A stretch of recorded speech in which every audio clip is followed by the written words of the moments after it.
Hello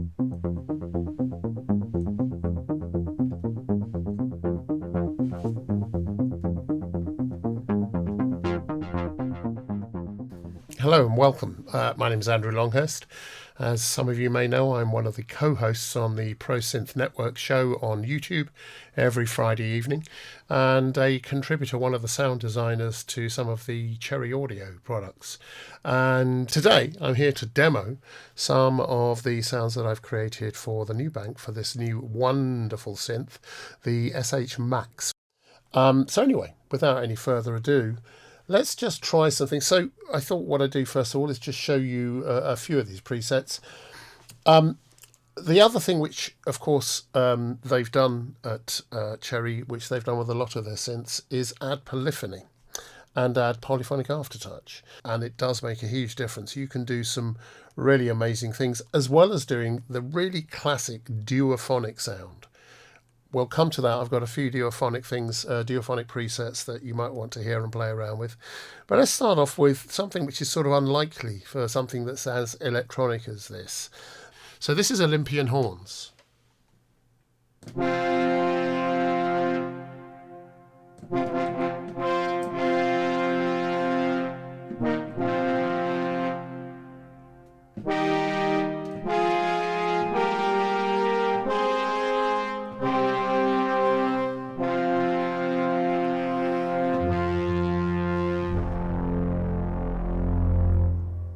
You can see what I've done here. I've got various different parts of this. VCO1 and VCO2 are both going to the VCF. VCO2B, which is this little beastie here, is going to the VCF and bandpass. And then I've also got noise is going to the VCF and bandpass as well. So it's probably the last sound you would expect to hear. Let's have a look at chords now, because one of the things that's kind of interesting with this is you can do all sorts of tuning weirdness using this beastie, using this. So we've got this set up at the moment, so it's going to work on a step advance mode. So every time I press a key, you'll see that this moves one step, and each of these I've got 4 different notes, and it will tune, it will move to the next set of tuning. So here we go. Just press this.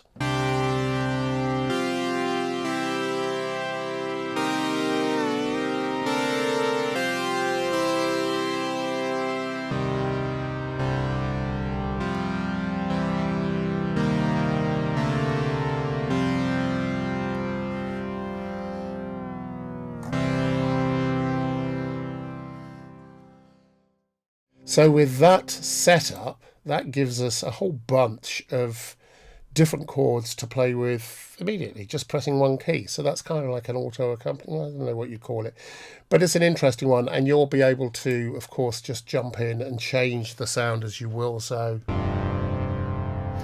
maybe you want to put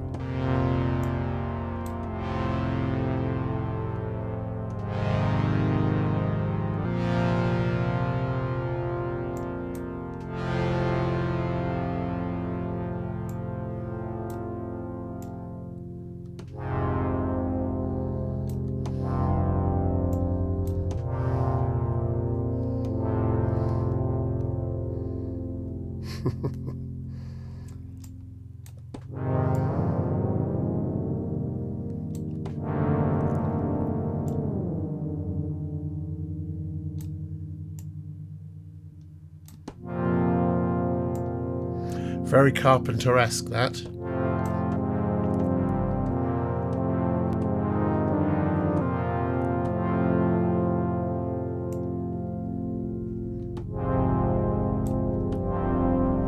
And so on and so forth. So with all of these, they're open for you to edit and fill your boots with. So let's go into some other things. I mentioned duophonic previously, so perhaps we'll have a look at some of this stuff. So there's like a classic duo lead that you get from this, which is dry. And if we come out of this and go back to keyboard, maybe even effects, let's go to keyboard. So I'm just going to come over here. You can see it then. Preset 3. So there we go. So classic duophonic. So monophonic, straight up the centre, as it were. But if I hold down 2, you'll hear them split left and right.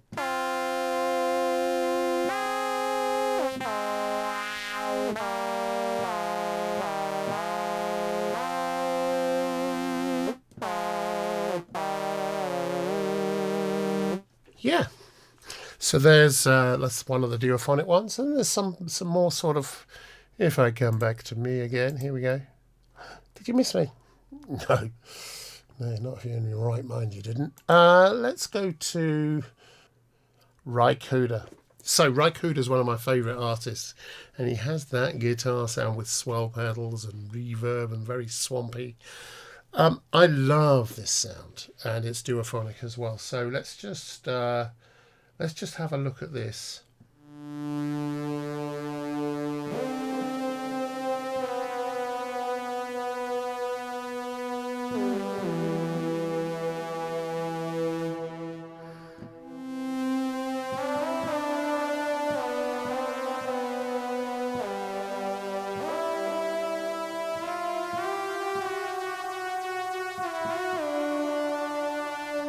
That's monophonic. Then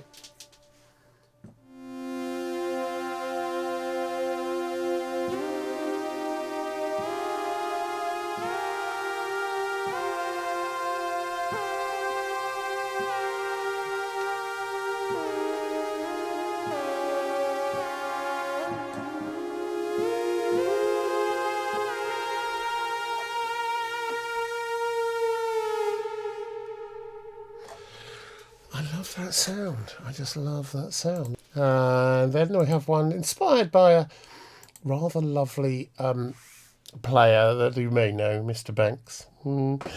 Possibly it's not, I don't know. But it felt like it was. That's the trouble with... So let's just get confidential. It's between you and me, right? No one else is listening, right? The job of a sound designer is often... The sound design isn't necessarily the hard bit, although having heard some of these things you may be thinking, oh bloody is, you haven't worked it out yet, mate. But let's just assume some of these are sort of halfway decent. The biggest issue is how do you name them, because there's only so many names for these things, and they need to have some sort of, well, they need to be memorable, right?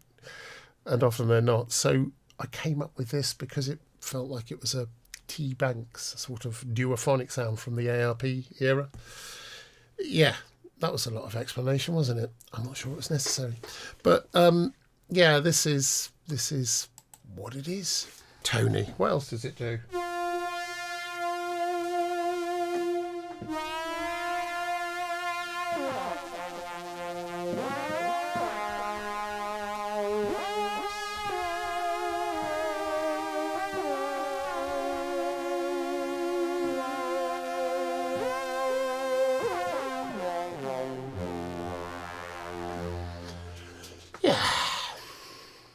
So, you know, I'm not the best player in the world. Probably not the best designer. Sound design, probably not the best player. Well, definitely not the best player. And, but I'm good looking. You're only here for the eye candy. Remember that. You know, this is why you're here. And of course, this wonderful SH Max. So what else do we have here? So if we have a look very quickly, perhaps at some motion stuff. So what we've got is a bunch of different sequences that we're running. So we've got mod jam bass. Oh, so what's going to happen here is that's going to run away, trip away on its own, and we'll see where we get to. Here we go.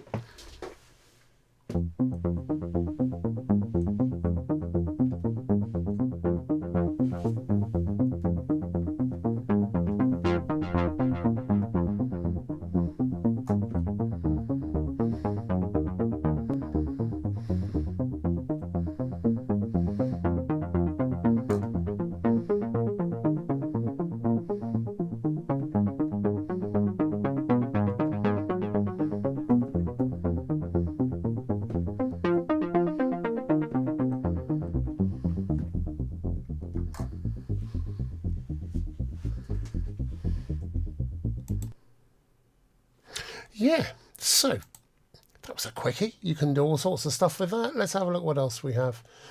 Movement. I'm not sure what movement is. This is another one of those. So I've called it Move Mint.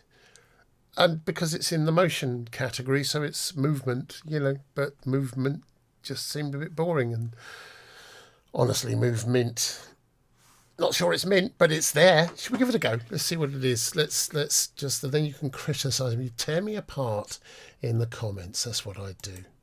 I would. I don't even know if it's polyphonic or not.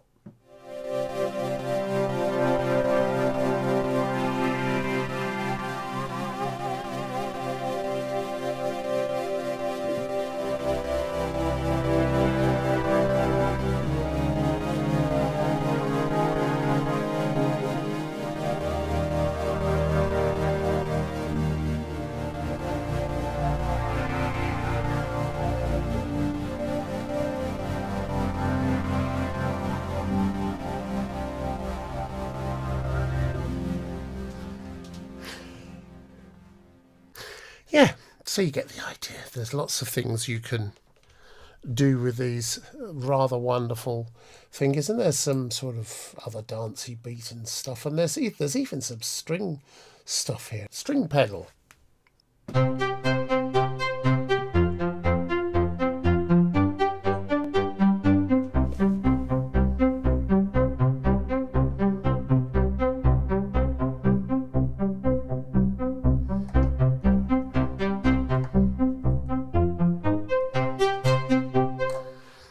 And then you've got all of the weirdy woos stuff in here that you're expecting.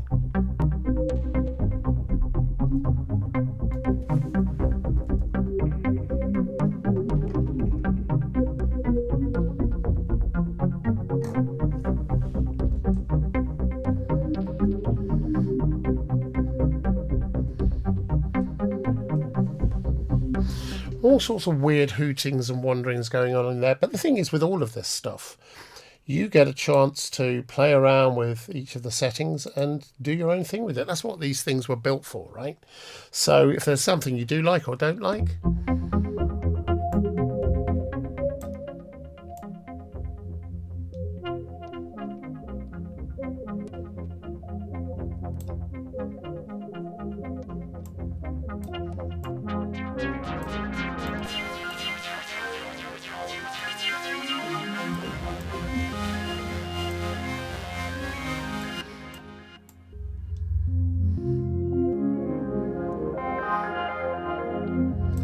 and so on and so forth. So you can diddle around with this and make each of these your own, as you can with all of these things. That's the wonder of this plug out stuff. You can do it, and if you like it, keep it, save it, move on. Some other things. What else do we have? We've done the duophonics. Lastly, let's have a quick look at pads, because there's some gorgeous stuff in that. Patience rewards. So sometimes you come up with something that actually is an appropriate term and an appropriate name. This one is definitely one of those. So if we go 4th, 5th, 7th and all that stuff, and just wait.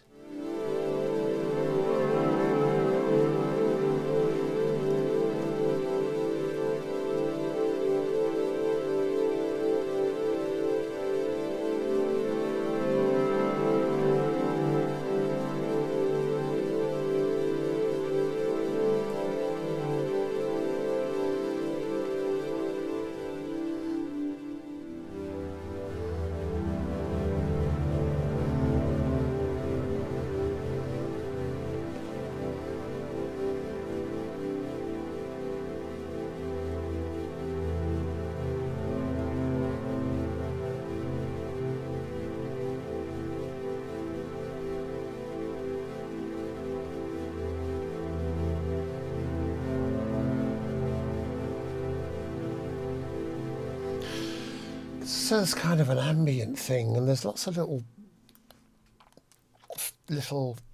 notes that come in and disappear, and underneath and over the top. It's just something that's kind of nice to have in the background. So you can play around with that. You could put a high pass filter on it and just, you could put some EQ on it, do what you like. But I'd rather like that one. Patience rewards. What else do we have? We have some classic 80s.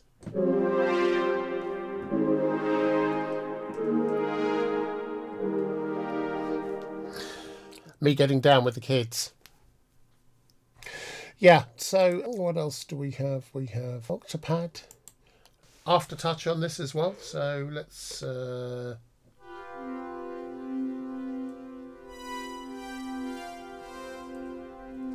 Oh.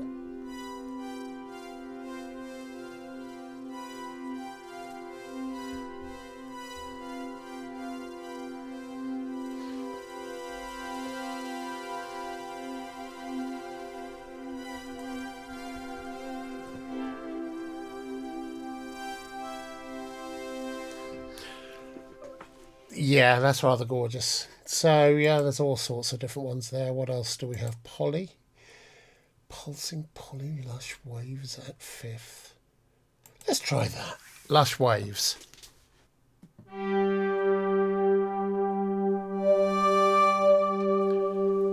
Oh.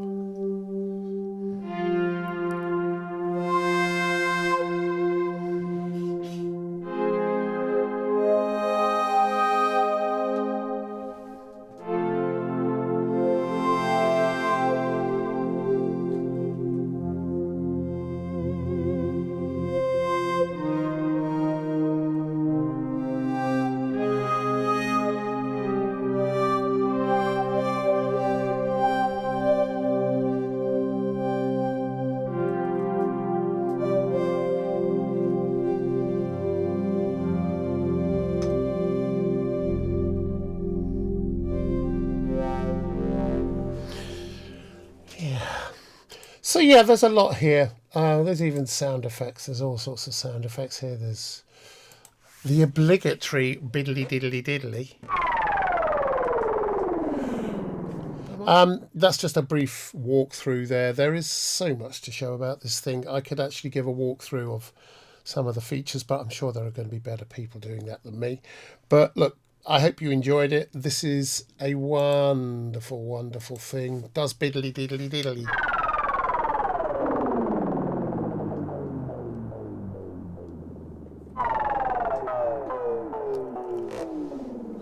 There was lots to love about that. And of course, as we're in the middle of winter,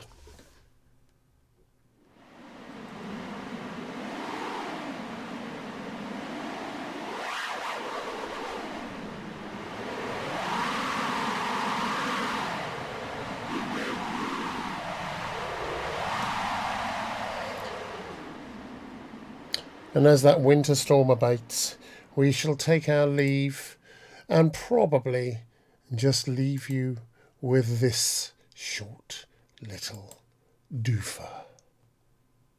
Cheerio.